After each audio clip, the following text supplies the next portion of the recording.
তিনি জবাব দিলেন, আমি একজন লেখক, আমি একজন গবেষক, আমি 100 জন মহামনীষীর জীবন জন্ম থেকে মৃত্যু পর্যন্ত গবেষণা করেছি।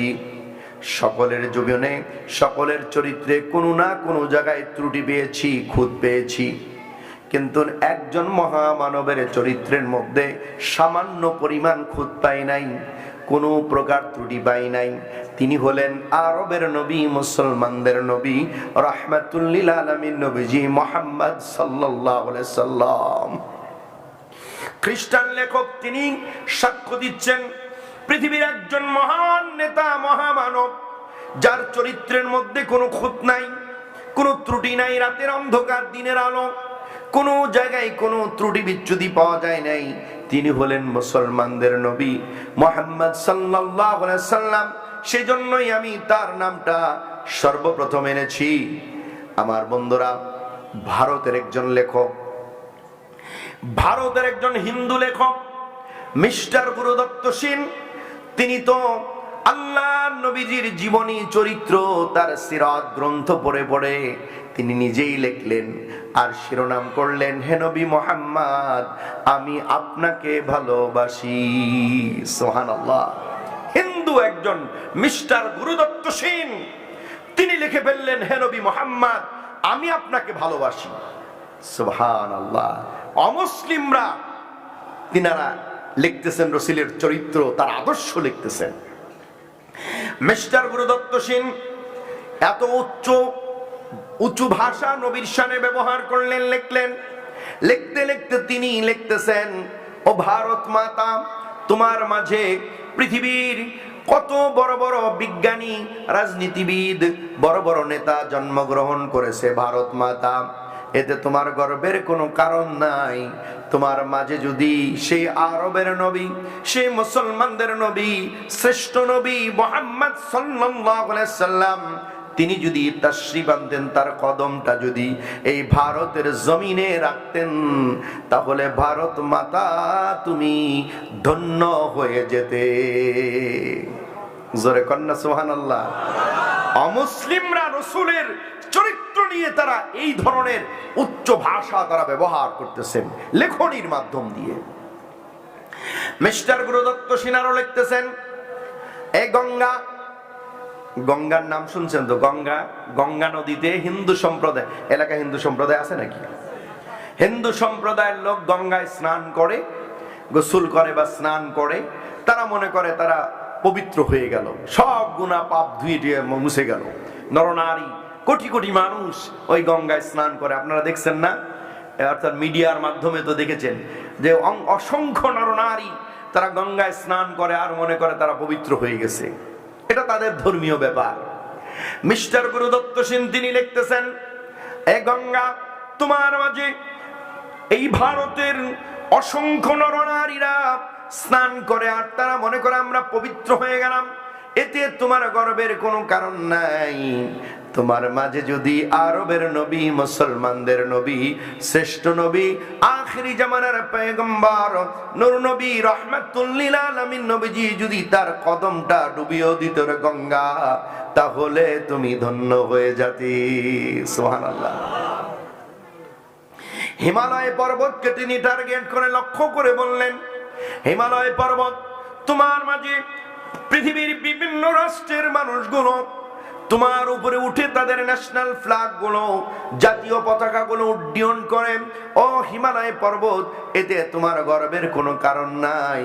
তোমার মাঝে যদি সেই আরবের নবী, মুসলমানদের নবী, শ্রেষ্ঠ নবী তার কদমটা রাখতেন, তাহলে হিমালয় পর্বত তুমি ধন্য হয়ে যেতে।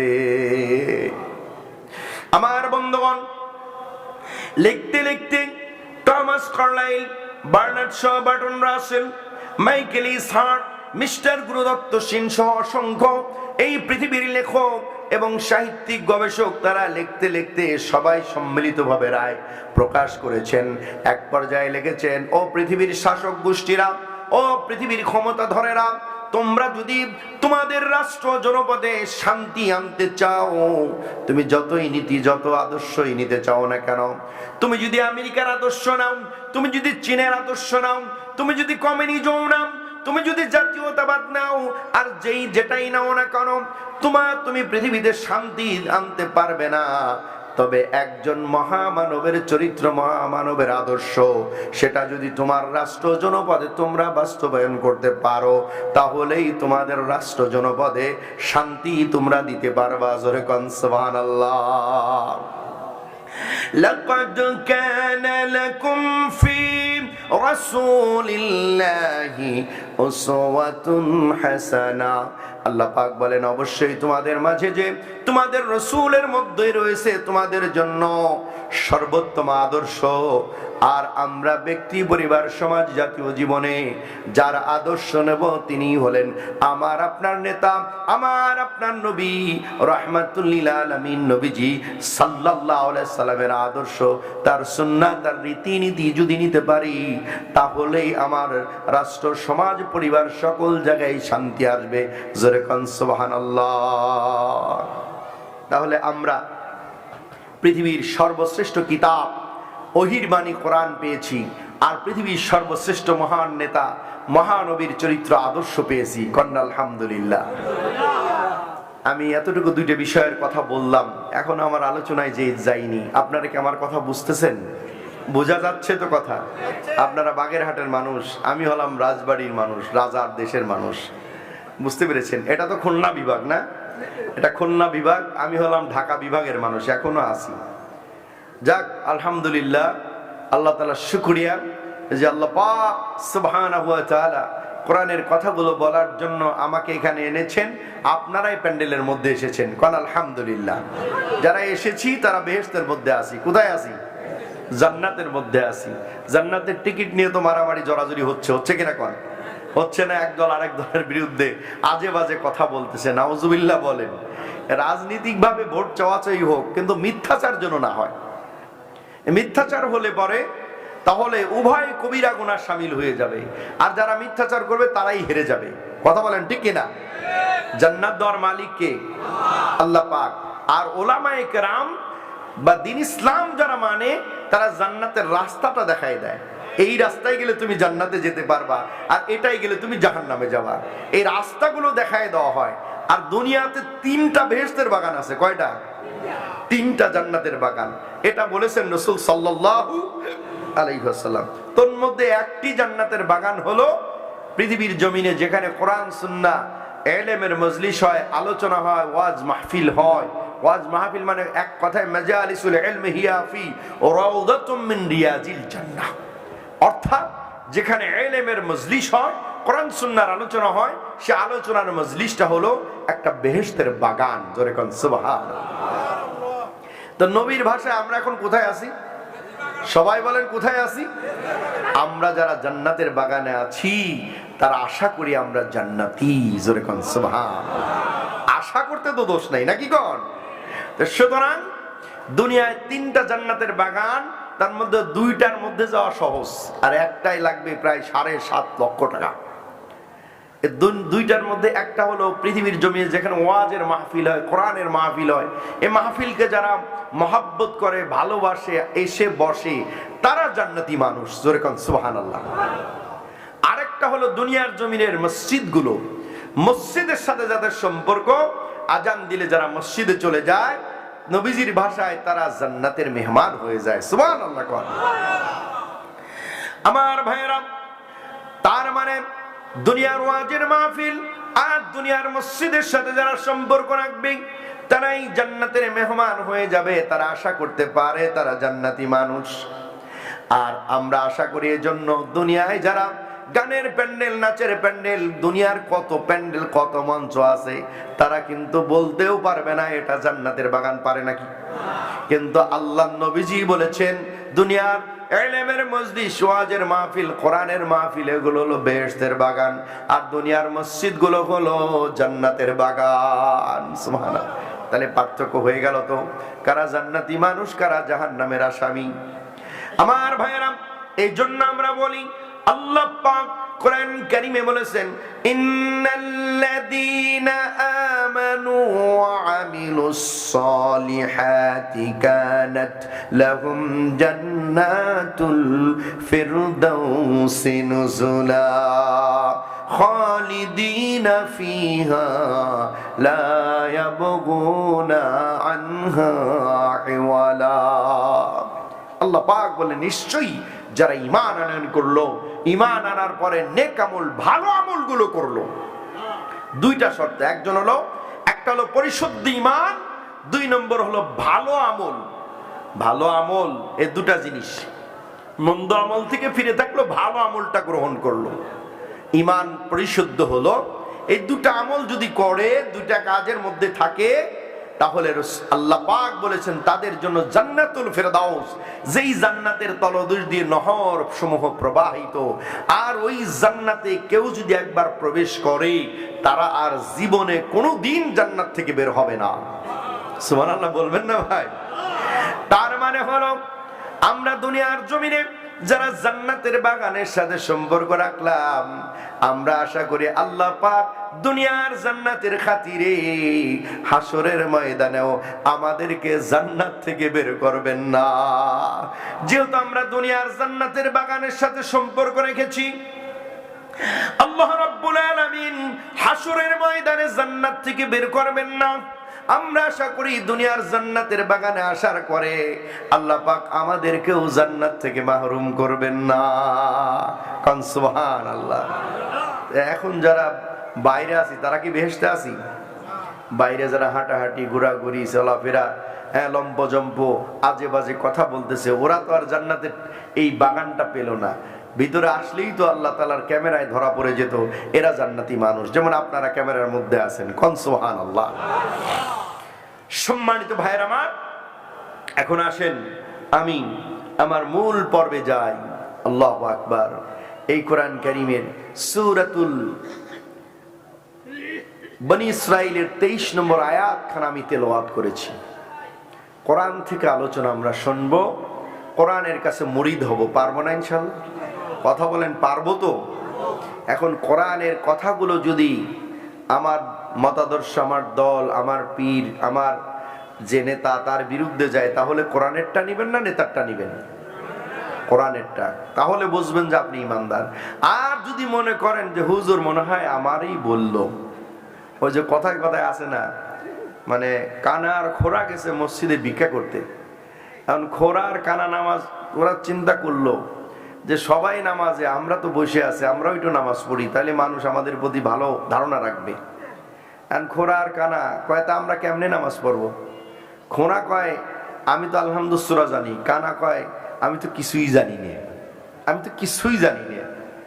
এখন কানা খোরারে কয় তাহলে তুই নামাজ পড়া, আমি তোর পিছনে পিছনে পড়ি।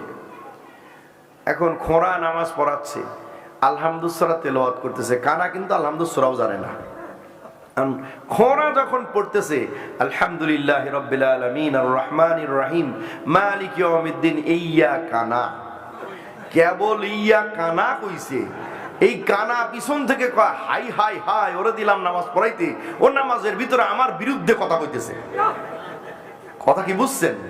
তা আমাদের এই বাংলাদেশের মানুষের অবস্থা হইছে এরকম, হক কথা, সত্য কথা, কোরআনের কথা বললেই চোর, বাটপার, যারা দুর্নীতিবাজ, সন্ত্রাস, চাঁদাবাজ এবং এই সমস্ত মন্দ কাজের যারা সাথে সম্পৃক্ত, হত্যাকারী, জেনাকারী, ব্যভিচারী, তারা কয় হুজুররা মনে হয় আমাকে বিরুদ্ধেই করছে। কথা বলেন না কেন? এই তো অবস্থা হইছে। কথা বলেন ঠিক কিনা? আলেম, ওলামা, পীর, মাশায়েখ, মসজিদের মেম্বারের খতিব, তিনি হক এবং সত্য, আল্লাহ এবং তার রাসূলের পক্ষে কথা বলেন। কথা বলেন ঠিক না? আর শয়তান আর দুষ্ট লোকের বিরুদ্ধে তারা এই মঞ্চ থেকে কথা বলেন। অন্যায়ের বিরুদ্ধে ন্যায়ের পক্ষে তারা কথা বলেন। কথা বলেন ঠিক কিনা? সত্য হলো ইসলাম, সত্য হলো কোরআন, সত্য হলো বিশ্বনবী মুহাম্মদ সাল্লাল্লাহু আলাইহি সাল্লাম। এই কথাগুলোই ওলামায়ে কেরাম মঞ্চ থেকে আহ্বান করে, যে কথাগুলো নবী রাসূলগণ যুগের পর যুগ ধরে বলেছেন, আমার নবীও বলেছেন। কিয়ামত পর্যন্ত হক্কানি ওলামায়ে কেরাম, পীর, মাশায়েখ, আউলিয়ায়ে কেরাম, তারা এই কথাগুলোই বলতে থাকবে। কথা বলেন ঠিক কিনা? আল্লাহ আমাদের বুঝার তৌফিক দান করুন। জোরে কোন আমিন। সম্মানিত ভাইরা আমার, আসেন সেই কোরআন থেকে একটু ধারাবাহিক আলোচনা ইনশাআল্লাহ। কোরআন বিল কোরআন, কথা শুনবো কোরআন বিল কোরআন, দেখবেন কোরআন থেকে কথাগুলো কিভাবে আসে। কন্যা আলহামদুলিল্লাহ, বলুন আমার সঙ্গে, আউযু বিল্লাহি মিনাশ শাইতানির রাজীম, বিসমিল্লাহির রাহমানির রাহিম। ওয়াকাদা রাব্বুকা আল্লা তা'বুদু ইল্লা ইয়্যাহু ওয়া বিল ওয়ালিদাইনি ইহসানা। সূরা বনী ইসরাঈল আয়াত নম্বর 23। আল্লাহ পাক সুবহানাহু ওয়া তাআলা, যিনি আমাদের স্রষ্টা, সৃষ্টি করে আমাদেরকে হুকুম করলেন, অর্ডার করলেন, ফরমান জারি করলেন। আমাদের স্রষ্টাকে বলেন তো? সৃষ্টি করেছেন আল্লাহ। যিনি সৃষ্টি করেছেন তিনিই তো পথ বলে দেন, তিনিই তো হুকুম শোনান, তিনি অর্ডার করতে পারেন। কথা বলেন ঠিক কিনা? যিনি তৈরি করেন তিনিই পরিচালনার একটা গাইডলাইন, স্ট্রাকচার দিয়ে দেন।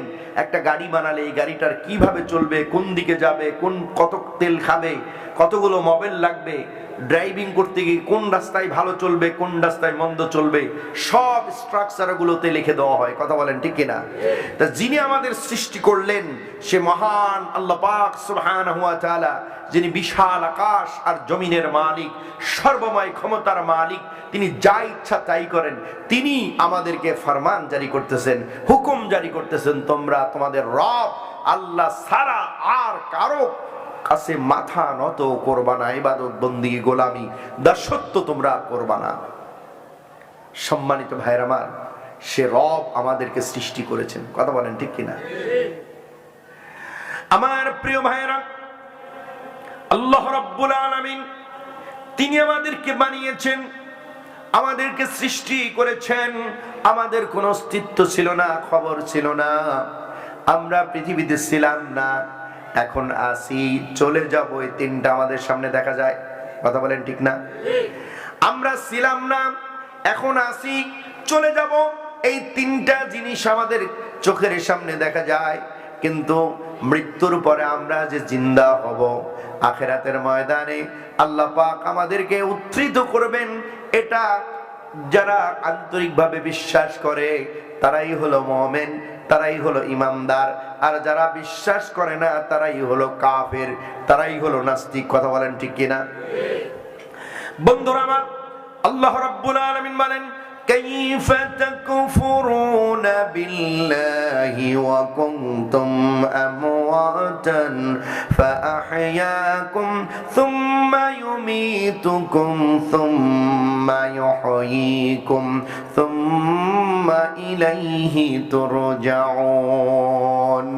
আল্লাহ রাব্বুল আলামিন বলেন, তোমার কোনো অস্তিত্ব ছিল না, তুমি নির্জীব ছিলে, আমি রব্বুল আলামিন তোমাকে জীবন দান করেছি রে বান্দা।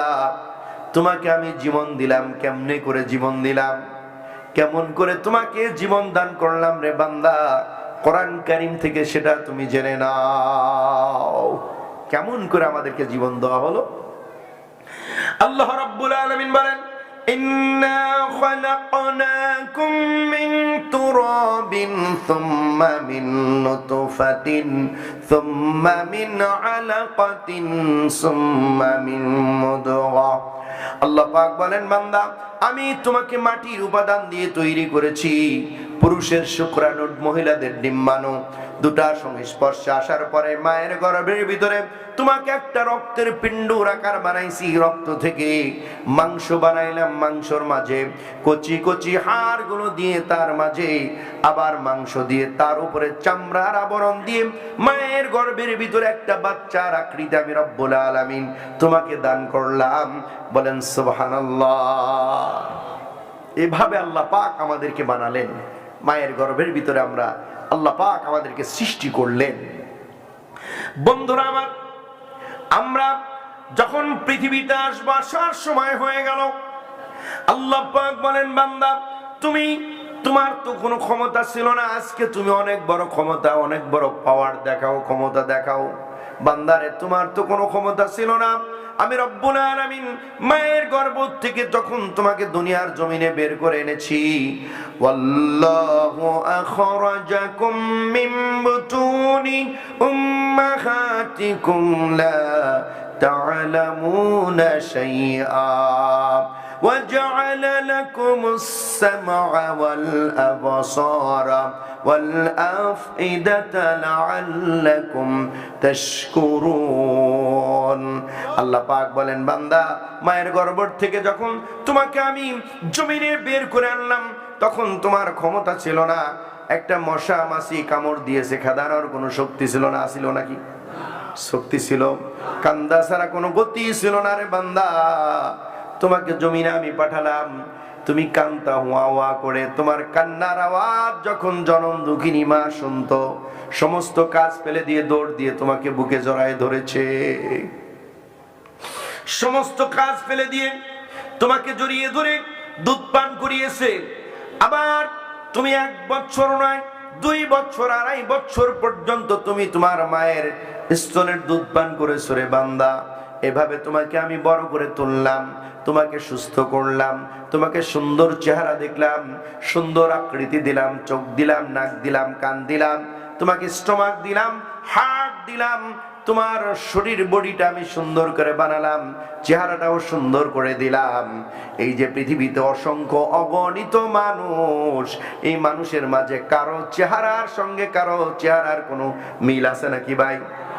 যিনি আমাদেরকে কোটি কোটি অসংখ্য মানুষের কারো চেহারার সাথে কারো চেহারার মিল নেই, এই যে বিনা নমুনায় বিনা ডিজাইনে যিনি সৃষ্টি করলেন তিনি হলেন রব্বুল আলামিন। আল্লাহ পাক কোরআন কারিমে বলেন, আল্লাহ পাক রব্বুল আলামিন কোরআন কারিমে বললেন, লাকাদ খালাকনাল ইনসানা ফি আহসানি তাকওয়িম। বান্দারে আমি তোমাকে সুন্দর অবয়বে, সুন্দর আকৃতি দিয়ে, সুন্দর চেহারা সুষম করে আমি আল্লাহ তোমাকে সৃষ্টি করেছি। জোরে কান আল্লাহু আকবার। এই বান্দা, তোমাকে এত সুন্দর বানালাম, ألم نجعل له عينين ولسانا وشفتين। বান্দারে তোকে আমি 2টা চোখ দিলাম, 2টা চোখ দিলাম, তোমাকে আমি 2টা চোখ দিলাম, 2টা ঠোঁট দিলাম, নাক দিলাম, কান দিলাম, 2 ঠোঁটের মাঝখানে একটা জিহ্বা দান করলাম। যেরকম সুবহানাল্লাহ। চোখ দিয়ে তুমি আমার দুনিয়ার সমস্ত নাজ নিয়ামত দেখতেছো, এই যে সুন্দর ক্যামেরাটা দান করলাম, এত সুন্দর করে তোমাকে চোখটা আমি দিয়ে দিলাম, ঠোঁট দিলাম, ঠোঁটের মাঝখান থেকে কথা তুমি বের করতেছো, ঠোঁটের মাঝখানে একটা জিহ্বা আমি আল্লাহ তোমাকে দিয়েছি, একটা জিহ্বার মাঝে তুমি অসংখ্য অর্থাৎ 3000-এর উপরে আস্বাদন স্বাদ স্তর আমি তোমাকে দিলাম, এক এক খাবারের এক এক স্বাদ। এই যে স্বাদ স্তরগুলো যিনি দিলেন তিনি হলেন রব্বুল আলামিন। জোরে কান সুবহানাল্লাহ। ওই আল্লাহ আমাদেরকে বানানোর পর বললেন, বান্দা তুমি তোমার রবের গোলামি করবা, আল্লাহ ছাড়া আর কারো কাছে তুমি মাথা নত করবা না।